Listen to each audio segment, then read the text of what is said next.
तो माफिया मुख्तार अंसारी के बेटे पहुंचे हजरतगंज। इस वक्त की बड़ी खबर, कोतवाली पे पहुंचे माफिया मुख्तार अंसारी के बेटे अब्बास और उमर अंसारी।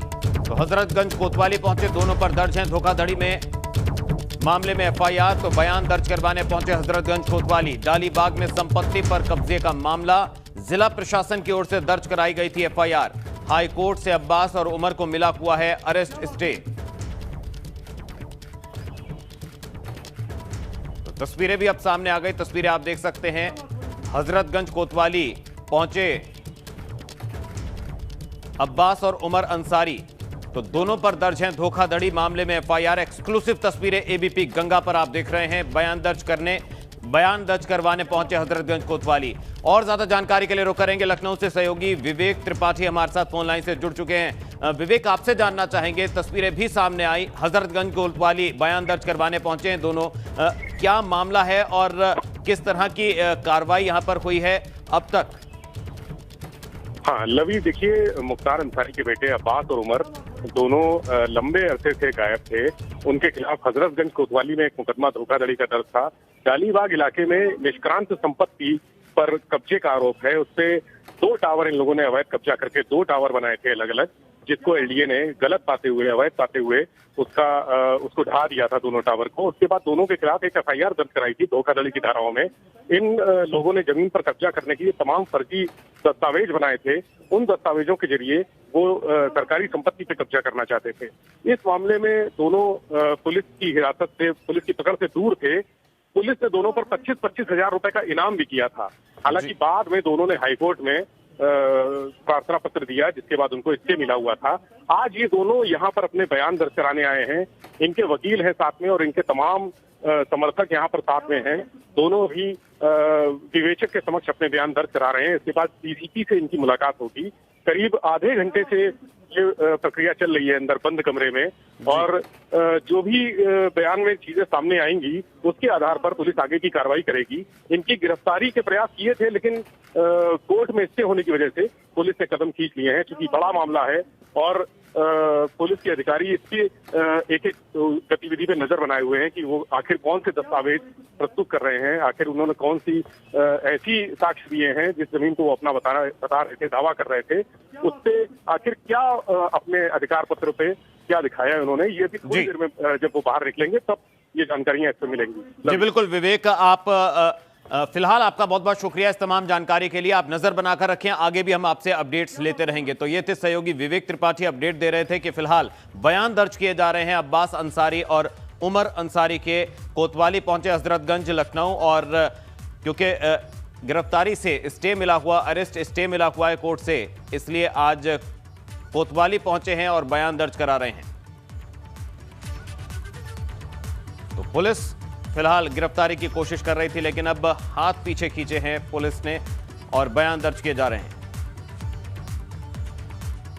उधर लखीमपुर खीरी में उस वक्त अफरा तफरी का माहौल हो गया जब कलेक्ट्रेट परिसर में एनआईसी में भीषण आग लग गई और मौजूद डिजिटल इलेक्ट्रॉनिक उपकरण जलकर खाक हो गया। हालांकि काफी मशक्कत के बाद दमकल की 2 गाड़ियों ने आग पर काबू पा लिया, लेकिन तस्वीरें इस वक्त आप देख सकते हैं किस तरह की मशक्कत वहां पर की गई। तो दमकल की 2 गाड़ियां पहुंची आग पर काबू पाने के लिए और कड़ी मशक्कत के बाद आग पर काबू पा लिया गया। तो डिजिटल इलेक्ट्रॉनिक उपकरण जलकर खाक हो गए इस आग में। तो कलेक्ट्रेट परिसर में भीषण आग लग गई, तो अफरा तफरी का माहौल रहा और काफी देर तक मशक्कत की गई आग पर काबू पाने के लिए। धुएं का तेज गुबार उठता दिखाई दिया। तो इस आग से डिजिटल उपकरण खाक हो गए। और अब खबर बस्ती से है। यहां सड़कों पर खुलेआम घूम रहे आवारा पशु जी का जंजाल बने हुए हैं, जबरदस्त तांडव कर रहे हैं। इन पशुओं की तस्वीरें शास्त्री चौक के पास बीच बाजार की हैं। देखिए कैसे ये दोनों पशु आपस में भिड़ रहे हैं। इस बीच कुछ लोग इन्हें छुड़ाने की कोशिश करते भी देखे गए, बावजूद इसके ये लड़ते लड़ते रोड पर आ गए। इस दौरान व्यापारियों का सामान क्षतिग्रस्त हो गया। कुछ लोग इनका तांडव देखकर वहां से भाग खड़े हुए।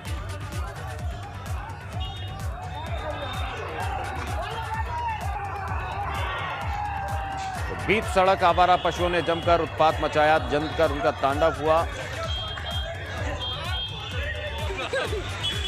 और आइए अब तस्वीरें आपको झांसी से दिखाते हैं, जहां दो पक्षों में जबरदस्त मारपीट की तस्वीरें सीसीटीवी कैमरे में कैद हुई। पूरा मामला थाना सीपरी बाजार क्षेत्र के दीनदयाल नगर का है, जहां निवासी अजय कुमार राजपूत के घर ससुरालियों और अजय के घर वालों में आपसी मारपीट हो गई और पूरी घटना वहां लगे सीसीटीवी कैमरे में रिकॉर्ड हो गई।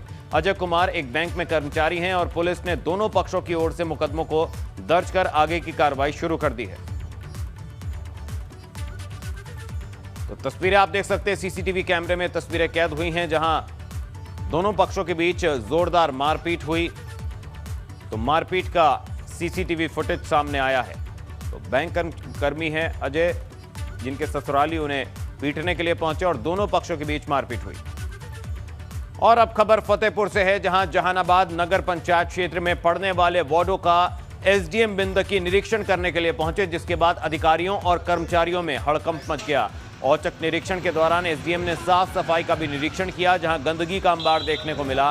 साथ ही ज्यादातर सफाई कर्मी नदारत पाए गए। ये सब देख एसडीएम प्रियंका भड़क उठी और कर्मचारियों को जमकर फटकार लगाई। साथ ही एडीओ के खिलाफ कार्रवाई के आदेश भी दिए। अभी मलिकपुर जहाँ से मैडम आए हैं। आज मैंने 9 बजे यहाँ कस्बा जहानाबाद का निरीक्षण किया, जहाँ पर मुझे केवल 2 जगह कर्मचारी काम करते हुए नजर आए।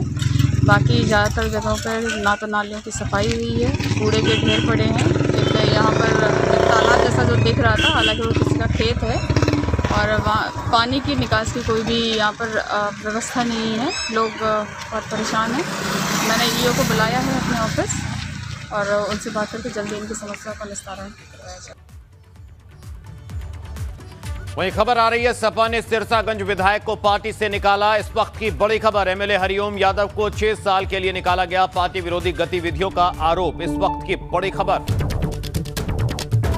खबर, सपा ने सिरसागंज विधायक को पार्टी से निकाल दिया है। एमएलए हरिओम यादव को 6 साल के लिए पार्टी से निष्कासित किया गया। पार्टी विरोधी गतिविधियों का आरोप, बीजेपी से सांठगांठ करने का भी आरोप, जिसके चलते ये कड़ा कदम उठाया पार्टी ने उनके खिलाफ। और ज्यादा जानकारी के लिए, अपडेट के लिए रुक करेंगे सहयोगी शैलेश अरोड़ा हमारे साथ लखनऊ से जुड़ चुके हैं। शैलेश, आपसे जानना चाहेंगे, एमएलए हरिओम यादव को 6 साल के लिए निष्कासित किया गया, क्या अपडेट है? किस तरह की कदम उठाए गए हैं पार्टी ने उनके खिलाफ? क्या शिकायतें मिल रही थी उनके खिलाफ? लवी, देखिए, हरिओम के खिलाफ ये शिकायतें आ रही थी विधायक के खिलाफ कि वो अपने क्षेत्र में कहीं ना कहीं, कहने को तो सपा के विधायक थे, लेकिन दूसरी तरफ जो उनके ऊपर आरोप है वो कहा जा रहा है कि भाजपा के साथ साठगांठ करके वो पार्टी को वहां पर, यानी समाजवादी पार्टी को कमजोर करने का काम कर रहे थे। और अब देखिए, क्योंकि पंचायत चुनाव और उसके बाद विधानसभा चुनाव ये सब है लगातार, और कहीं ना कहीं जो सपा के वहां के बाकी क्षेत्रीय लोग हैं उनकी तरफ से भी विधायक को लेकर सूचनाएं मिल रही थी कि इनकी भाजपा के लोगों के साथ साठगांठ है और ये वहां पर एक तरह से भाजपा के लिए काम कर रहे हैं। इस तरह के आरोप थे, जिसके बाद जो समाजवादी पार्टी के प्रदेश अध्यक्ष नरेश उत्तम पटेल, उन्होंने फिलहाल 6 साल के लिए विधायक को पार्टी से निष्कासित करने का आदेश जारी कर दिया है। और फिलहाल ये है कि जो सिरसागंज के विधायक है हरिओम सिंह यादव, उनको 6 साल के लिए यहाँ से निष्कासित किया गया है। फिरोजाबाद की ये सीट है विधायकी की, जहाँ से उन्हें हटाया गया। तो निश्चित रूप से पार्टी का एक बड़ा कदम है कि अपने विधायक को निष्कासित किया जाना, और कहीं ना कहीं पार्टी ने इसको हटाने से पहले वहां पर पूरा फीडबैक दिया। और ये माना जा रहा है कि जिस तरह से ये आरोप लगे हैं, ऐसे में ये भी माना जा रहा है कि अगर पार्टी ने यहाँ से निष्कासित किया है तो आगे जिस तरह से पहले ही कहा जा रहा है, भाजपा में एंट्री भी हो सकती है। देखना होगा, ये तो आने वाला वक्त बताएगा। लेकिन जिस तरह के गंभीर आरोप लगाए हैं, जिन आरोपों के तहत इनको हटाया गया है, कई वहां के जो स्थानीय पार्टी के क्षेत्रीय पदाधिकारी थे अलग अलग, उनकी तरफ से भी इन्हें लेकर शिकायतें की जा रही थी। जी शैलेश, जिस तरह से 6 साल के लिए निष्कासित किया है, पार्टी विरोधी गतिविधियों के आरोप लगे हैं पार्टी के खिलाफ, क्या काम ऐसे किए हैं जिसको लेकर इतना सख्त एक्शन लेना पड़ा पार्टी को? देखिए, निश्चित रूप से कोई भी पार्टी अगर अपने विधायक के खिलाफ इतना सख्त एक्शन लेती है तो उसके पीछे वजह होती है, कारण होते हैं। जब उसे पुख्ता ये जानकारी मिल जाती है कि हाँ, ये विधायक जो है ये कहीं ना कहीं कहने के लिए तो सपा में है, लेकिन ये काम दूसरों के लिए कर रहा है और पार्टी की छवि को खराब कर रहा है। जब इस तरह के मामले सामने आते तभी पार्टी इतना बड़ा कदम उठाती है। तो फिलहाल समाजवादी पार्टी ने जिस तरह से अपने विधायक को 6-7 दिन निष्कासित करने का कदम उठाया है, तो निश्चित रूप से माना जा सकता है कि सिर्फ शिकायतों के आधार पर नहीं होगा, कहीं ना कहीं पार्टी ने अपने विधायक को लेकर जांच कराई होगी, वहां के जो स्थानीय पदाधिकारी होंगे उनसे फीडबैक लिया होगा, जो जनता है वहां से जो अपने कार्यकर्ता है उन सबसे फीडबैक लिया होगा और इस फीडबैक के आधार पर अपनी इस कार्रवाई को अंजाम दिया होगा पार्टी ने। जी, विधायक हरिओम यादव की अगर बात करें, उनका क्या कोई बयान आया है अब तक सामने? देखिए, फिलहाल पार्टी की इस कार्रवाई के बाद अभी जो विधायक है जिनको निष्कासित किया गया उनका फिलहाल कोई बयान सामने नहीं आया है। निश्चित रूप से हमारी कोशिश होगी उनका भी पक्ष जाने कि आखिर जो उनके ऊपर आरोप लगाए जा रहे हैं कि वो भाजपा के लिए काम कर रहे थे, जो उनके ऊपर ये आरोप लगाया जा रहा है, क्योंकि देखिए बहुत बड़ा है और गंभीर आरोप है कि समाजवादी पार्टी अपने विधायक पर ये कहती है कि वो भाजपा से सांठगांठ कर रहे हैं, जिसके चलते उन्हें निकाला गया है। तो एक बड़ा गंभीर आरोप है जिसके लिए उनके ऊपर ये कार्रवाई हुई है। तो ऐसे में निश्चित रूप से उनका भी पक्ष हम जानने की कोशिश करेंगे, अपने दर्शकों को बताएंगे कि इस मामले में अब जो विधायक है वो क्या कहते हैं। जी, बहुत बहुत शुक्रिया शैलेश आपका इस तमाम जानकारी के लिए, अपडेट देने के लिए। वहीं सीएम योगी आदित्यनाथ ने आज सरकार की महत्वाकांक्षी मुख्यमंत्री अभ्युदय योजना का शुभारंभ कर दिया है। इस योजना के तहत आर्थिक रूप से गरीब प्रतियोगी छात्रों को मुफ्त में कोचिंग की सुविधा मिलेगी। यूपी सरकार की इस योजना को अच्छा रिस्पांस भी मिल रहा है। मात्र 5 दिनों के अंदर ही 5 लाख से ज्यादा युवाओं ने इस योजना के लिए रजिस्ट्रेशन कराया है। रजिस्ट्रेशन की प्रक्रिया 10 फरवरी से शुरू हुई थी। कक्षाएं कल से शुरू हो जाएंगी। कार्यक्रम के दौरान सीएम योगी ने वीडियो कॉन्फ्रेंसिंग के जरिए छात्रों के साथ संवाद भी किया। योगी ने कहा कि समग्र विकास के लिए अभ्युदय योजना पथ प्रदर्शक है। योगी ने आगे कहा कि जब कोरोना काल में राजस्थान के कोटा में हजारों छात्र फंस गए थे, तब हमने यूपी में ऐसी ही कोचिंग सुविधा देने का फैसला किया था। उन्होंने कहा कि कक्षाएं कल से शुरू हो जाएंगी। मैं सभी को यह सुनिश्चित करना चाहता हूं कि ये कक्षाएं उन्हें अपने लक्ष्य हासिल करने में मदद करेंगी।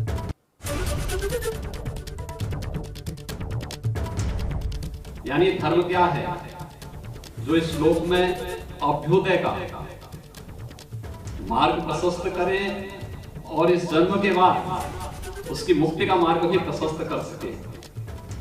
यानी जीवन के सर्वांगीण विकास का मार्ग प्रशस्त करने का माध्यम है अभ्युदय। और इसलिए ये कोचिंग मात्र नहीं है, ये उत्तर प्रदेश के युवाओं के सर्वांगीण विकास का पथ प्रदर्शक बनेगा। इस विश्वास के साथ हमने इस योजना को प्रारंभ किया है। और कोरोना के दौरान तो हम लोगों ने देखा जब 40 लाख माइग्रेंट लेबर उत्तर प्रदेश की तरफ रुख किया था और उत्तर प्रदेश में उनकी रहने की व्यवस्था, उनको उनके घरों तक पहुंचाने की व्यवस्था के लिए प्रदेश सरकार ने अपने स्तर पर प्रयास प्रारंभ किए थे। देखिए, ओडीओपी की जो योजना है यह मुख्य रूप से प्रदेश की परंपरागत उत्पाद को आगे बढ़ाने और आत्मनिर्भरता के लक्ष्य को प्राप्त करने की एक अभिनव योजना है,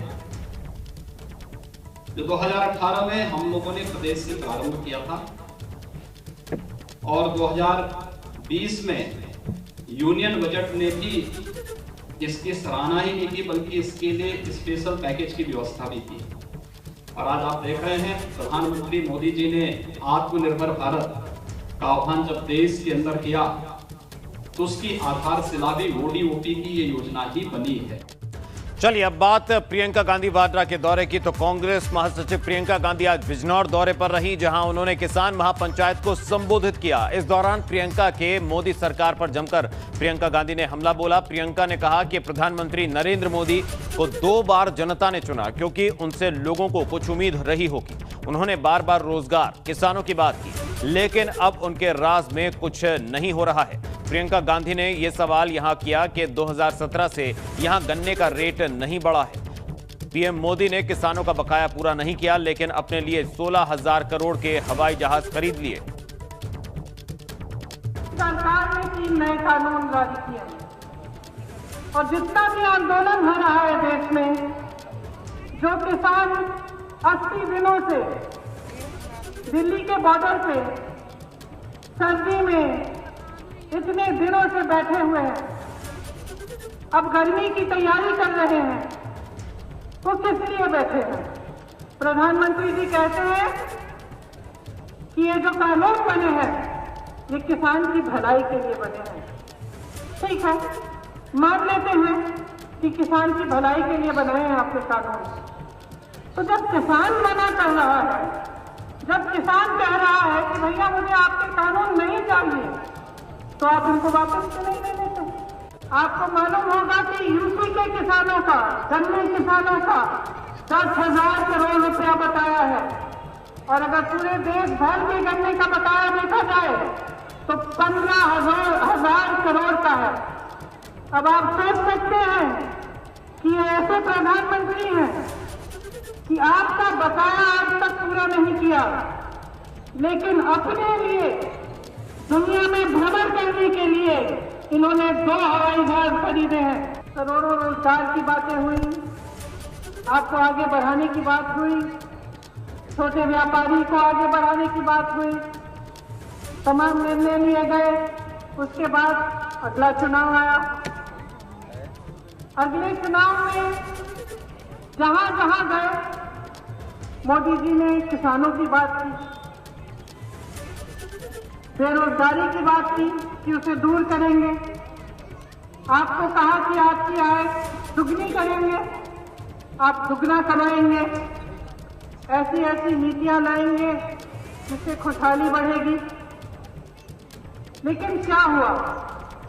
असलियत तो यह है कि उनके राज में ऐसा कुछ नहीं हुआ। तो किसान पंचायत को संबोधित करने के बाद प्रियंका गांधी वाड्रा ने एक ट्वीट भी किया है। क्या ट्वीट किया आपको बताते हैं। तो भगवान का सौदा करता है, इंसान की कीमत क्या जाने, जो गन्ने की कीमत दे ना सके वो जान की कीमत क्या जाने। भगवान का सौदा करता है, इंसान की कीमत क्या जाने, ये लिखा प्रियंका गांधी वाड्रा ने अपने ट्वीट में। जो गन्ने की कीमत दे ना सका वो जान की कीमत क्या जाने। तो बड़ा हमला मोदी सरकार पर प्रियंका गांधी वाड्रा का, जो आज बिजनौर दौरे पर रही। इधर डिप्टी सीएम दिनेश शर्मा ने प्रियंका गांधी के बयान पर पलटवार किया है। दिनेश शर्मा ने कहा कि बीजेपी की सरकार किसानों के हित में काम कर रही है और विपक्ष किसानों को सिर्फ बरगलाने का काम कर रहा है। देखिए, विपक्ष हताश और निराश है। सरकार चाहे केंद्र की हो चाहे उत्तर प्रदेश की हो, जो विकास के कार्यक्रम केंद्र सरकार ने और उत्तर प्रदेश सरकार ने किया है, और ख़ासतौर से केंद्र सरकार ने जो किसानों के आमदनी को दुगना करने के जो शत प्रयत्न किए हैं, चाहे वो खाद बिजली पानी की व्यवस्था हो, सिंचाई की व्यवस्था हो, किसानों को सम्मान राशि की हो, उससे व्यथित हुआ है विपक्ष।